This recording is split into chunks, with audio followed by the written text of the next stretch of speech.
Bismillahirrahmanirrahim. Assalamualaikum warahmatullahi wabarakatuh. Berjumpa lagi dengan saya Nia Soniansi, CGP Angkatan 11 dari SDN Margahayu 4 Kabupaten Bandung. Kali ini saya ditemani oleh Ibu Sipa, guru kelas 5 ya di SDN Margahayu 4. Assalamualaikum Bu Sipa, apa kabarnya hari ini? Waalaikumsalam, alhamdulillah baik. Baik ya, terima kasih Bu Sipa atas waktunya. Sebelum kita memulai percakapan praobservasi kali ini, saya akan memberitakan tujuan percakapan praobservasi ini ya. Tujuan dari percakapan praobservasi kali ini adalah untuk mengetahui sejauh mana ya persiapan pembelajaran, apakah sudah siap gitu ya, atau mungkin ada sesuatu yang harus dioptimalkan atau dimaksimalkan agar nanti ketika observasi dilaksanakan lebih siap dan bisa lebih percaya diri lah ya. Baik, Bu Sipa, kita mulai saja ya.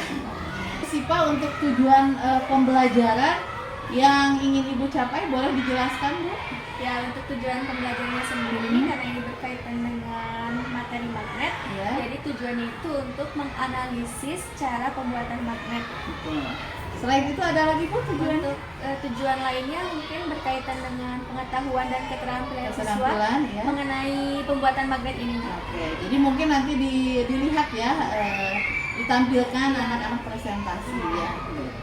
Kalau untuk keterampilan yang lainnya seperti sosial emosional bagaimana Bu? Ya, jadi tidak hanya berkaitan dengan materi, tapi juga ada pengembangan lain yang ingin dikembangkan, yaitu berkaitan dengan kecerdasan sosial dan emosional siswa gitu. Jadi ketika dalam melakukan kegiatan pembelajaran ini tidak hanya mendapatkan pemahaman dan pengetahuan saja, tapi juga mengarahkan siswa gitu untuk mengasah kecerdasan sosial emosionalnya gitu dalam bekerja kelompok.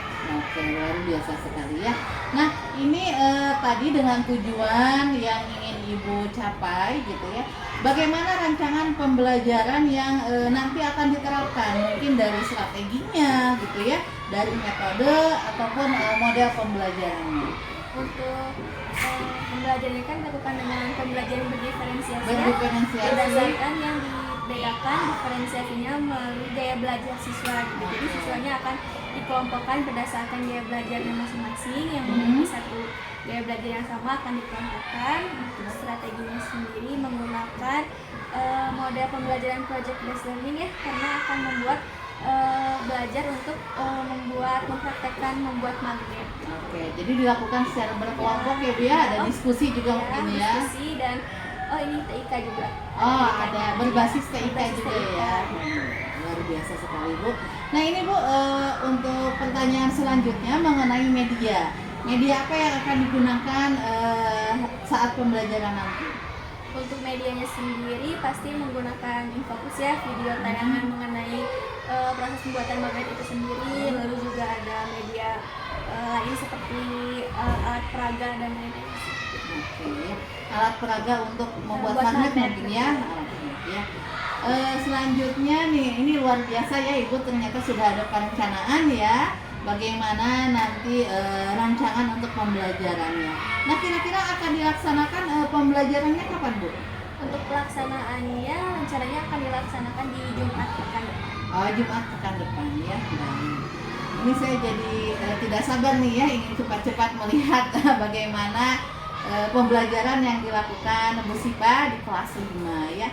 Nah, selanjutnya Ibu, setelah kita melakukan percakapan praobservasi ini ya, kira-kira yang dapat Ibu ambil atau manfaat setelah melaksanakan kegiatan ini? Ya, terima kasih atas adanya kegiatan praobservasi ini, juga dapat menambah pengetahuan saya dan referensi saya dalam merencanakan pembelajaran gitu. Jadi saya juga lebih sedikit banyaknya juga terbuka gitu wawasannya mengenai cara merancang pembelajaran agar bisa diupayakan ketika pembelajaran nanti dapat lebih maksimal. Oke, luar biasa ya Bu Sipa, terima kasih juga atas waktunya.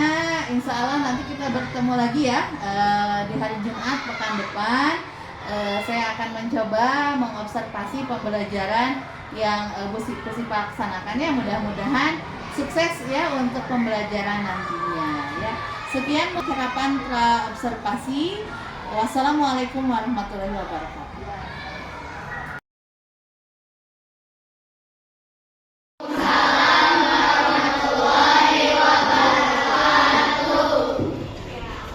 Gimana kabarnya hari ini anak-anak? Sebelum kita mulai belajar, kita berdoa dulu. Berdoanya dipimpin oleh Kak. Ini dari nafas, buang perlahan. Pusatkan konsentrasi kalian. Hari ini sedang ada di kelas, pikirannya juga ada di kelas. Jangan ada pikiran lagi di tempat yang lain.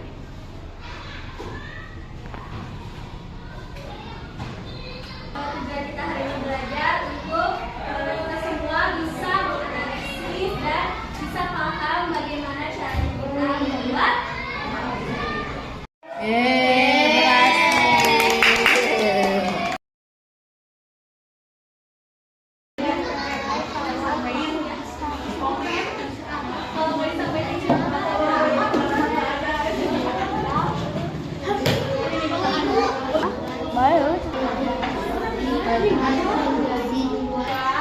pembelajaran hari ini sudah selesai.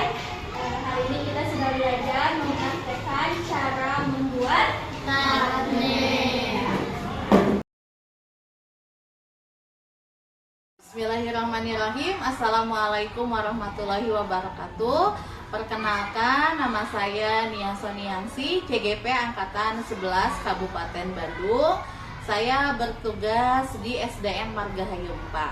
Kali ini saya akan melaksanakan coaching dengan rekan sejawat, coaching pasca observasi, dan kebetulan pada kesempatan kali ini juga hadir supervisor, yaitu Ibu Pengajar Praktik, kemudian Ibu Sipa.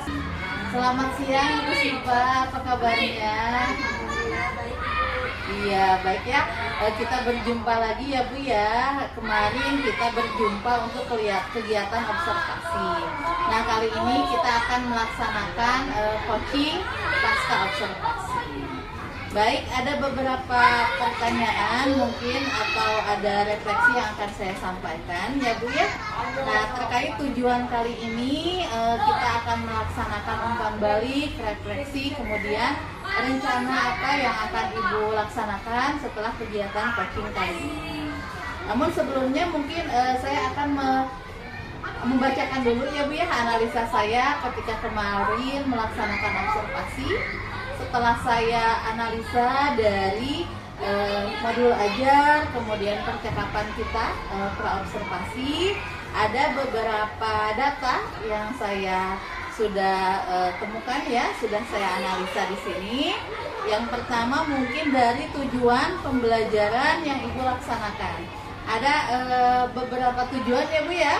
Di antaranya di sini Ibu menerapkan pembelajaran diferensiasi untuk memenuhi kebutuhan belajar siswa dalam materi membuat magnet ya. Kemudian di sini juga Ibu menerapkan keterampilan sosial emosional ya dalam pembelajaran. Kemudian ada juga penerapan pembelajaran berbasis cerita.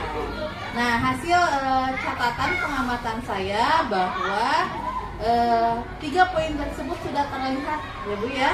Jadi ketika diferensiasi juga Ibu menerapkan diferensiasi konten betul ya dan produk. Kemudian untuk penerapan sosial emosional di sini juga Ibu menerapkan teknik mindfulness di awal pembelajaran. Kemudian untuk pembelajaran berbasis TIK di sini Ibu aplikasikan dalam bentuk kuisis ya Bu ya, untuk tes di akhir pembelajaran ya. Jadi secara keseluruhan Ibu telah menyajikan pembelajaran secara maksimal ya. Namun mungkin ada beberapa catatan kecil ya Bu ya, masalah pengelolaan kelas. Mungkin yang pertama untuk volume suara ya Bu ya, karena memang kelas 6 ini cukup aktif, jadi kita harus cukup keras juga ya untuk mengkondisikan kelas agar tetap kondusif. Dan yang kedua, karena Ibu pembelajarannya berbasis TIK menggunakan gadget ya para siswa. Nah, ini tentu penggunaan ini harus terus dipantau ya Bu ya. agar tetap terkondisi. Itu saja mungkin Ibu ya catatan atau refleksi dari saya. Dari Ibu sendiri bagaimana refleksi atau umpan baliknya ya? Kalau misalnya saya beri skala 1 sampai 10, bagaimana Ibu menilai keberhasilan pembelajaran kemarin?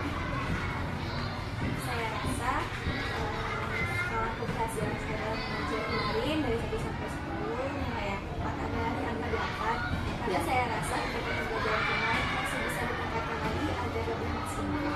Oke, di angka 8 ya Bu ya. Jadi ada beberapa yang harus ditingkatkan lagi ya. Baik, adakah hambatan atau gangguan yang Ibu alami ketika pembelajaran kemarin?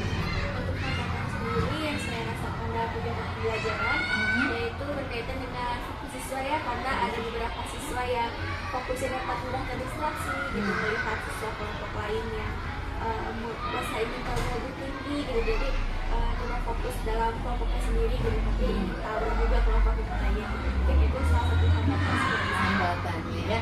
Nah, setelah ada hambatan itu mungkin ada solusi yang sudah Ibu laksanakan? Untuk solusinya sendiri dari hambatan yang saya sudah rasakan sebelumnya, saya membagi siswa menjadi beberapa kelompok yang disesuaikan dengan gaya belajar masing-masing gitu. Jadi fokus siswa juga lebih mengarahkan dan berkumpul dengan orang-orang yang memiliki minat dan bakat yang sama gitu. Sehingga fokusnya satu gitu, dan mereka semua memiliki tujuan yang sama, sehingga pembelajarannya dapat berjalan lebih maksimal. Berjalan lebih maksimal ya. Jadi Ibu sudah melaksanakan solusinya ya, atau langsung mengambil tindakan ya. Baik, tujuan tersebut ada skala prioritasnya, mana yang akan Ibu dahulukan atau bagaimana? Kalau untuk skala prioritas dalam pembelajaran, Ya. saya rasa yang menjadi prioritas saya adalah mengejar pemahaman siswa agar dapat memahami pembelajaran secara lebih maksimal. Jadi fokusnya ke pemahamannya dulu ya Bu ya. Gitu. Adakah strategi lain yang akan Ibu terapkan? Untuk strateginya sendiri mengejar pemahaman siswa dalam materi yang sedang diajarkan, pembelajaran materi Berdiferensiasi. membagi siswa dengan pembelajaran, Ya. juga ada kegiatan mindfulness sebelum Mindfulness, ya. untuk mengolah kecerdasan sosial emosional siswa gitu, sehingga ketika akan memulai pembelajaran siswa dapat memusatkan perhatian, fokus dan konsentrasinya untuk sepenuhnya berada di kelas dan berperan aktif di kegiatan pembelajaran. Oke, luar biasa sekali ya. Nah, apa keberhasilan rencana aksi ini Bu? Untuk keberhasilannya, saya rasa ketika siswa dapat terlibat aktif, lalu juga mengolah potensi yang mereka miliki, pemahamannya pun semakin meningkat dan lebih ke arah lebih baik gitu. Juga siswa juga dapat melatih kecerdasan sosial emosional sendiri gitu. Jadi ketika mereka berkelompok, mereka tahu cara bersosialisasi dengan orang, lalu cara berkoordinasi sendiri seperti apa, sehingga dalam kegiatan pembelajaran tersebut mereka bekerja sama dan sehingga hasilnya juga maksimal. Oke, luar biasa sekali ya. Selanjutnya mungkin ada nggak strategi lain agar hasil yang didapat ini bisa lebih optimal? Untuk mengoptimalisasi di kemudian hari lagi, saya rasa hal yang bisa saya lakukan adalah terus belajar dan mencari berbagai referensi untuk meningkatkan pemahaman saya terhadap baik itu pembelajaran referensi, kecerdasan emosional, sosial emosional, maupun juga pembelajaran basis TIK, sehingga saya dapat mengolah potensi secara lebih baik lagi dan juga mencari berbagai referensi sehingga pembelajaran lebih dapat mengambil fokus siswa. Oke, luar biasa sekali ya. Nah, itu mungkin tadi rencana aksi yang akan Ibu laksanakan ya. Apa komitmen Ibu terhadap rencana aksi tersebut? Ya, untuk komitmennya sendiri, saya diawali dari tadi mencari referensi, lalu juga belajar untuk mulai mengaplikasikan hal-hal yang sudah menjadi temuan saya itu di pembelajaran yang lain gitu. Jadi sehingga saya sudah mendapatkan pengalaman yang sama, tapi tidak hanya khusus untuk mata pelajaran itu saja gitu, tapi di pembelajaran-pembelajaran yang lain. Jadi diterapkan di berbagai mata pelajaran ya. Nah Ibu, kira-kira siapa nih yang dapat membantu Ibu dalam menjaga komitmen ini? Untuk menjaga komitmen ini,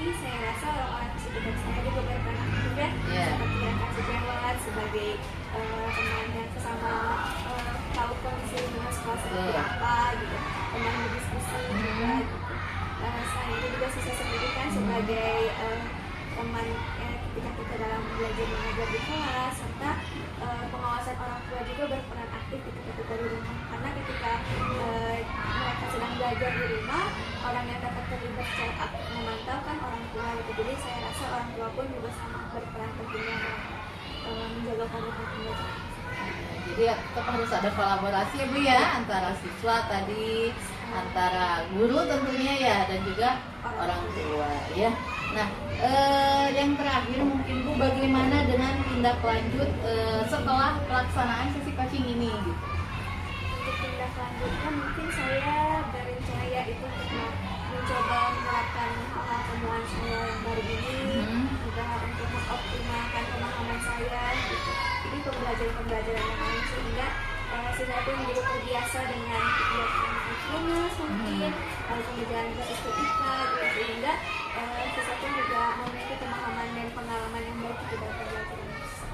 Luar biasa ya, jadi ada literasi digital juga ya Bu ya dalam pembelajaran gitu ya. Baik, itu saja mungkin Bu Sipa ya, pertanyaan atau diskusi kita mengenai hasil observasi kemarin ya, yang pembelajaran yang telah Bu Sipa laksanakan. Nah kebetulan pada saat ini juga kan ada Ibu pengajar praktik, mungkin setelah ini kita akan pendengarkan umpan balik dari Ibu pengajar. Mangga Ibu. Baik, terima kasih.